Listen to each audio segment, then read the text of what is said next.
Mario. Y yo soy Miguel. Y esto es Así la vida.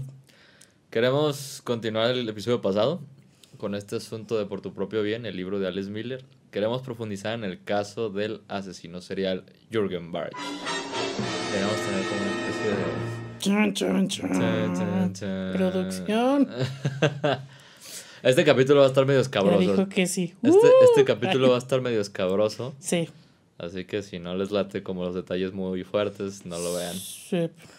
Va, pues empieza tú. ¿Quién es Jürgen Barge y quién hizo este hombre? Híjole. Este hijo de toda su retepinche madre.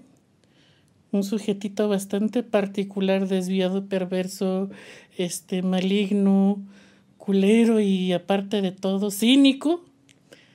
En la década de los 60, 70 fue apresado por el asesinato de 2 niños, si mal no recuerdo. Pero no solamente fueron asesinados, fueron violados, fueron masacrados. Literalmente los agarró como si fueran pedazos de carne de carnicería, los destazó, los destripó, los masturbó mientras estuvieron con vida los niños. Ya muertos intentó tener sexo con ellos, pero las cavidades no aguantaban. Entonces obviamente pues, les destrozó las cavidades. Un monstruo. Una cosa horrible. Y el problema está en que cuando lo atrapan y lo empiezan a interrogar, lo cuenta como si estuviera contando cómo es una rutina de lavarse los dientes. Cómo lavó su ropa los domingos. Güey. Sí, cómo lavó su ropa o cómo cocinó las albóndigas de ese día. Así, con aquella frialdad. Pero aparte de todo, el culero se atrevió a confesar que habían sido más de 100 y que estos fueron con los que lo pescaron. 100 morros. Más de 100. Chale. Fíjate que en una parte de cuando está contando todo esto la autora, me gusta porque de repente hizo que un periodista se interesó por el caso. Sí. Entonces, porque ya el vato estaba cerca de que lo colgaran, no sé cuál era la pena de muerte, cómo se aplicaba ahí, pero estaba cerca que lo ejecutaran. Uh-huh. Y un periodista se interesó del caso y fue a entrevistarlo, fue a saber quién es, o sea... A él y a varios de los que pudieron llegar a haber tenido contacto con él. ¿Quién es Jürgen Barge? ¿Y aquí les va? Detalle, antes de empezar. Esto sucedió cuando el angelito tenía la tierna edad de 21 años. Güey, ¿te imaginas a mí 4 años antes haciendo esas mamadas, güey? Yo tengo 25. Sí, a cualquiera de nosotros. Obviamente, cuando yo estaba leyendo dije... Ay, güey. Qué pedo, güey. Sí. Como que en el imaginario colectivo te los imaginas como ya pasados los que 35, 30. No, te los imaginas ya cincuentones, Por alguna razón, ¿no? Sí, Razón. medio deformes, panzones. Tipo el carnicero que sale en la primera escena de persecución del juego de Evil Within. Una cosa así. Pero es que realmente los monstruos son personas como tú y como yo. No como tú, como yo. Fisionómicamente. El monstruo eres tú, cabrón. No, lo que me refiero es que los monstruos, los asesinos seriales. ¿Usted que me quiere, señores? Los asesinos seriales. Es que no es que tengan fisionomías así particulares, güey. No, al contrario. Varios de los asesinos seriales más pronunciados. Tan guapos. Atractivos y con una personalidad arrolladora. Es más, muchos de ellos tenían sus seguidores y, no, hombre, esos en las visitas conyugales, los que les sobraban eran culos, de hombres y de mujeres. Sería bien interesante como analizar el por qué ese tipo de morras se van con este tipo de vatos. Pero bueno. Pues es que más de algunos está sabroso. Creo que tendría que explicarse por la triada oscura, pero eso es para otro tema. Sí. Aquí el punto es que un periodista se interesó por el caso, ¿no? Se interesó por el caso, le preguntó a él, lo entrevistó conocidos, y ahí te va, tú describiste toda la bola de atrocidades que hizo este cabrón, pero la bola de atrocidades que tuvo que vivir en su infancia. Uh-huh. El vato fue abandonado, se tuvo que vivir con la abuela lo tenía encadenado a un sótano. A ver, deja tú que... A ver, empecemos por la primera parte, abandonado. Cuando decimos abandonado, pues muchos tendrán una visión así como del jorobado de Notre Dame. Romanticona de... Sí, muy romántica. A literalmente las crónicas, así como lo contaba el libro, era lo siguiente. La mamá gritaba en el horario en la hora del parto, ¡ya sáquenmelo! Entonces, en cuanto lo parió, la señora hacía la discre, se ha de haber desconectado. Y se fue. Se fue a la verga. Y pues ya cuando los doctores dijeron, ¿qué onda con este? ¿Quién nos dejó a este? ¿O este de quién es? Lo dejaron ahí. Y fueron, hasta donde tengo entendido, 11 meses estuvo el niño en el hospital. Porque nadie lo reclamó. Y que las enfermeras, pues son enfermeras, tampoco es como que... Pues sus mamás postizas. No, ellas hacían su trabajo y tenían que atender a los quemados, a los cortados, a los de las piernas rotas. O sea, chamba les sobraba. Hay cierta evidencia que los niños que no tienen, o sea, que no tienen contacto físico, los primeros meses, de hecho, pierden peso, su humor cambia, son más difíciles después. No, y que aparte de todo, incluso las mismas enfermeras lo trataron con mano de hierro. Que para los 11 meses la criaturita ya iba solita al baño. En el water. Papi, ya puedes estarte tranquilo, esa historia que tú y yo sabemos. Hay alguien peor que yo. No, cabrón. Y luego fue creciendo, se quedó con la abuela a vivir, ¿no? Sí. Se quedó con la abuela, ¿qué hacía? La abuela, bueno, para esto los papás postizos, en cuanto lo vieron en el hospital, queremos ese. Pero ahí lo dejaron todavía buen rato. Y para cuando lo reciben, como los papás estaban viendo negocios y la chingada, se lo dan a la abuela. Con la consigna de que el crío no podía jugar con otros niños, no podía salir a otro lado, porque tenían un miedo.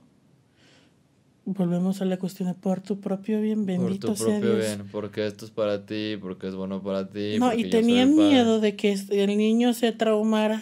Válgame cuando después verlo, hijo, era lo menos por lo que se tendría que traumar. Que que tenían miedo, que como el niño era un hijo de una madre que lo abandonó y de un padre ilegítimo, y que él era adoptado, que se pudiera traumar. Fíjate que también hay evidencia que los mamíferos que no conviven con otros mamíferos a cierta edad y están muy aislados, tienden a presentar más conductas violentas después, porque no saben cómo convivir, no saben cómo conectar, porque no tienen redes de apoyo de su misma edad, no hay pares iguales a ellos. No, y esto duró años, fueron jodidos 5 años. Y lo tenían amarrado o sea, literal, en el sótano. Por alguna razón lo tenían por su propio bien, lo tenían amarrado al sótano. Uh-huh. Y me acuerdo que en el libro decía que justamente el sótano donde desmembraba a sus víctimas era muy similar al... Quería como revivir esta especie de... Pero ahora del otro lado, de poder. Sí, casi todos los casos hablaba la psicóloga de que las atrocidades y las cosas que hacían tanto Hitler como la muchachita esta adicta a las drogas, chango y otros casos que podríamos analizar, un montón de las características desde el lugar donde hacían sus crímenes, la manera en cómo los hacían, el tipo de personas que elegían, tenían una razón psicológica muy basada en el entorno como fueron creciendo. Claro. ¿Qué más atrocidades sufrió este man? Cuando lo meten a la escuela, pues él ya y huevo tiene que tener contacto con otras personas. Era muy tímido, muy retraído, precisamente por lo mismo de que... Pues no convivió con nadie. ¿Cómo le hacía? Pero pues decía que este era el paraíso en comparación a cómo le fue con sus padres y en el segundo internado. Que hablemos de los padres. Empecemos por una madre emocionalmente inestable, obsesiva con la limpieza, violenta, o sea, más que el padre, ella era la que le ponía las chingas más duras. Sí, cierto. Ella era la que le aventó el cuchillo, ¿verdad? Le aventó el cuchillo, sí. Le aventó un cuchillo cuando era morro, todavía. Adolescente ya, pero de todas maneras. Que te aventaba un cuchillo cuando tenías 14, a ver Sí, qué sí, me sí, dices, sí, culero. sí. No, a lo que voy está en que se salvó 6 años de... Si bien estuvo hacinado, se salvó de un buen de violencia que le tocó vivir con sus padres. El padre, obviamente, siempre a la defensiva porque la madre era un desastre. O sea, decía que no había ocasiones en las que el padre no terminara saliendo gritando y despotricando y llegando borracho para aguantar las mamadas que había en la casa. La madre decía que incluso que le soltaba un bofetón nada más porque estaba en el camino donde pasaba y quítate la ay güey.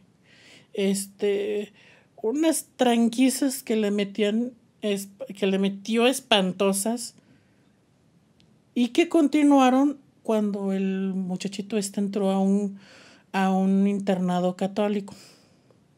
Y se lo madrearon también.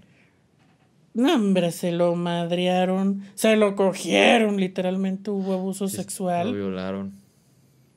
Entonces... Aquí la pregunta es, si tú hubieras vivido, tú en el sentido general de la palabra, ¿no? Ustedes, si ustedes hubieran vivido una infancia así, ¿cómo acaban? Tengan en cuenta todo el contexto. El chavito no podía ser amigos porque le quitaron esa habilidad desde chiquito. No tenía nadie con quien hablar. Madreado por la casa. Uh-huh. Abusado sexualmente por la escuela, por la autoridad. Pero es una autoridad muy particular. Por la autoridad religiosa. Sí. Velo así, man. La persona que supuestamente te debió de haber amado, te abandonó. Las personas que debieron cuidar de ti, te violentaron hasta el cansancio. No te dejaron tener contacto. Las personas que te tenían que guiar por un sentido más profundo en la vida, la religión, te violaron.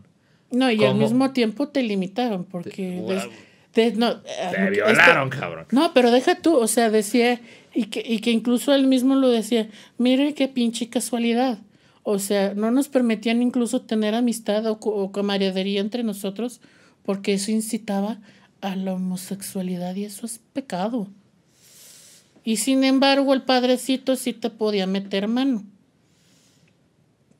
¿Cómo? Güey, ¿cómo crees que el vato veía el mundo después de todo eso? Pues no te extrañe, por eso a los 20 años, nuestro querido y adorado Jorgen Barch se le fue las cabras al cerro durísimo.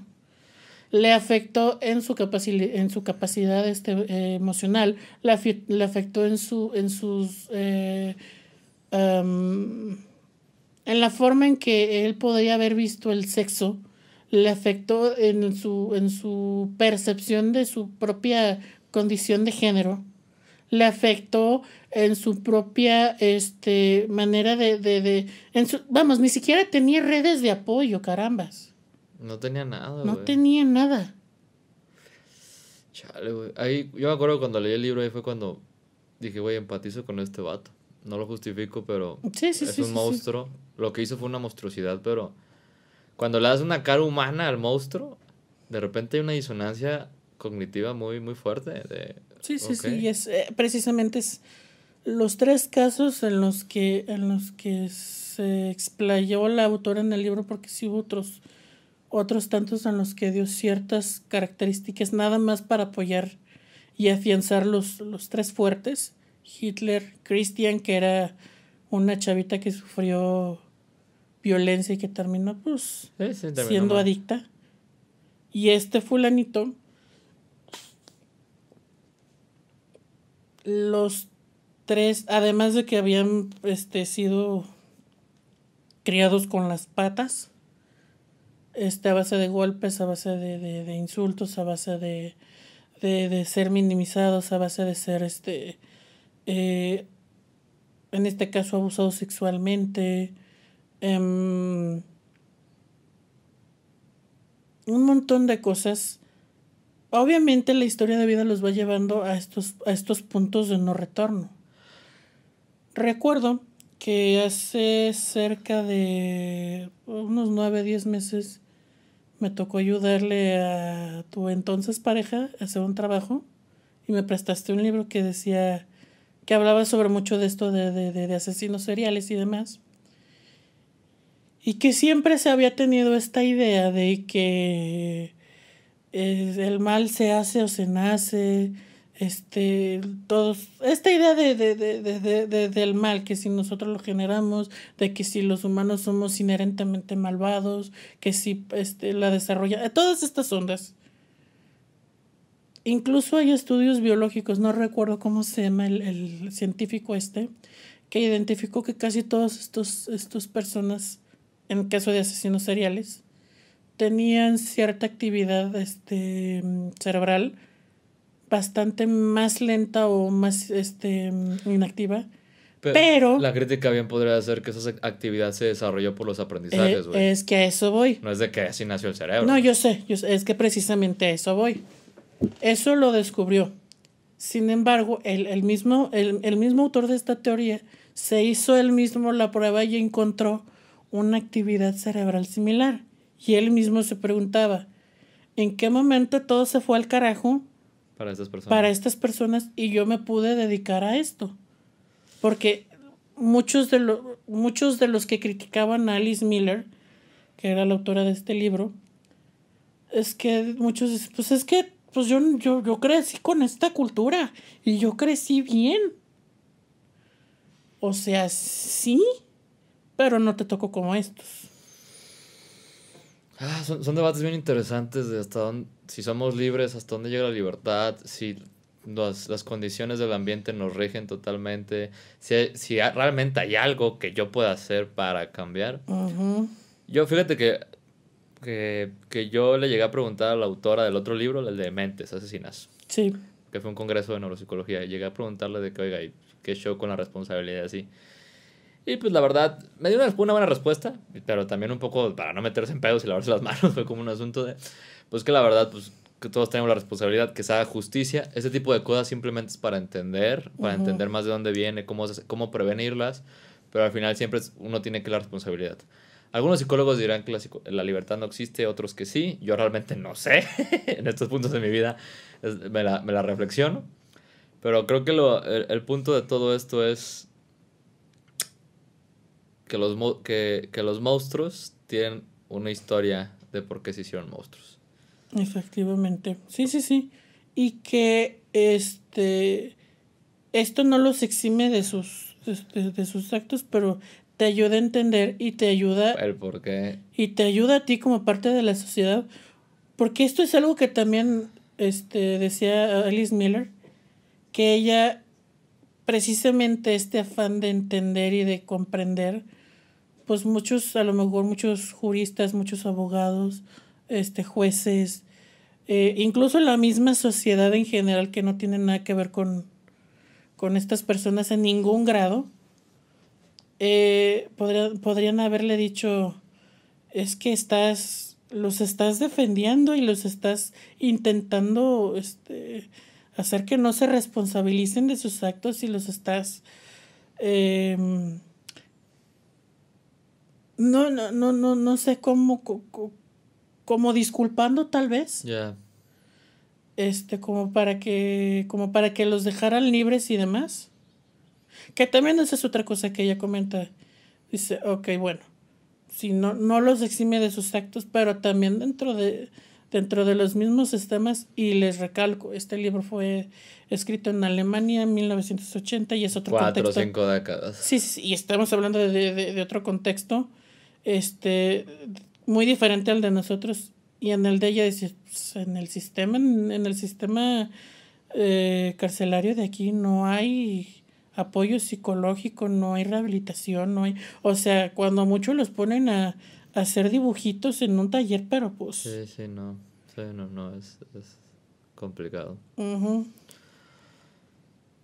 La pedagogía de un monstruo. Totalmente. Y pues así los dejamos, todos escamados. Sí. Para que reflexionen este asunto. Yo soy Mario. Yo soy Miguel y hoy tendré pesadillas. Y esto es así las pesadillas, güey. Así la vida. Esto es así la vida. Nos vemos.